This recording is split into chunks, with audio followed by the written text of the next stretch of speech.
আসসালামু আলাইকুম। ভালো আছো সবাই? রোস্ট সবার পছন্দের একটি খাবার, আর সেই রোস্ট যদি হয় দেশি মুরগি দিয়ে তৈরি করা, তার স্বাদ বেড়ে হয় দ্বিগুণ।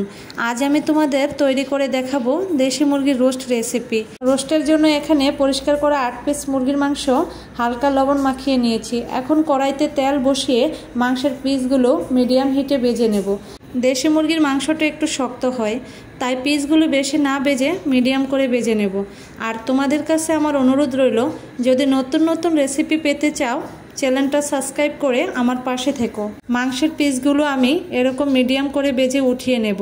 এখন মাংস ভাজা তেলেই 2 কাপ পেঁয়াজ দিয়ে ভালোভাবে নেড়ে চেড়ে পেঁয়াজগুলো সুন্দর করে ভেজে নেব। যখন পেঁয়াজগুলোর সুন্দর একটা কালার চলে আসবে, তখন এখানে আমি দিয়ে দেব তেজপাতা, দারচিনি, এলাচ, লবঙ্গ ও কয়েকটা গোটা রাঁধুনি মশলা।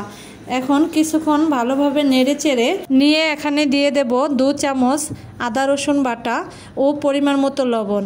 সাথে দেব 1 চামচ পেঁয়াজ বাটা ও 1 চামচ জিরার গুঁড়া। এখন সবগুলো মশলা ভালোভাবে মিশিয়ে নেব। মশলাগুলো মিশিয়ে নিয়ে এখানে 1 কাপ দুধ দিয়ে মশলাটাকে ভালোভাবে কষিয়ে নেব। মশলাটা যখন কষে উপরে তেল ভেসে উঠবে, সসের পরিবর্তে আমি এখানে একটা টমেটো কুচি দিয়েছি। টমেটোটাকে মশলার সাথে ভালোভাবে নেড়েচেড়ে 5 মিনিট কষিয়ে নেব। 5 মিনিট এভাবে কষিয়ে নিয়ে এর সাথে অ্যাড করে দেব রাঁধুনি গুঁড়া মশলার 3 চামচ মশলার গুঁড়া। মশলাটাকে ভালোভাবে নেড়েচেড়ে মিশিয়ে নেব। মশলাটা মিশিয়ে নেওয়ার পর এখানে দিয়ে দেব 1 কাপ দুধ। দুধটা দিয়ে 5 মিনিট ভালোভাবে সবগুলো মশলা কষিয়ে নেব। এখন ভেজে রাখা মাংসের পিসগুলো দিয়ে মশলার সাথে এভাবে ভালো করে মিশিয়ে নিয়ে মাংসগুলো কষিয়ে নেব 10 মিনিট।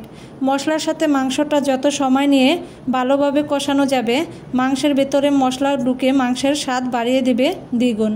সময় নিয়ে মাংসটাকে যখন মশলার সাথে ভালো করে এভাবে কষিয়ে নেব, যখন মাংসর গায়ে মশলাটা এভাবে লেগে যাবে, তখন এখানে আমি দিয়ে দেব 1 গ্লাস দুধ। যেহেতু দেশি মুরগির মাংস সিদ্ধ হতে অনেকটা সময় লাগবে, তাই এখানে আমি দুধের সাথে 1.5 গ্লাস পানি দিয়ে ভালোভাবে নেড়ে চেড়ে ঢাকনা দিয়ে দিয়েছি। এখন 30 মিনিট মিডিয়াম হিটে রান্না করে নিব। কিছুক্ষণ পর পর ঢাকনা তুলে মাংসটাকে নেড়ে দিতে হবে, যাতে কড়াইতে লেগে না যায়। যখন ঝোলটা এরকম গনিয়ে আসবে, তখন এখানে 1/2 কাপ জিরার গুঁড়া দিয়ে দিব ও অল্প পরিমাণ লেবুর রস দিয়ে দেব। আরও 5 মিনিট রান্না করে নেব। লেবুর রসটা দিলে রোস্টের স্বাদটা পারফেক্ট হয়। তৈরি হয়ে গেল আমার সুস্বাদু দেশি মুরগির রোস্ট। ভালোবেসে পাশে থেকো সবাই। আল্লাহ হাফেজ।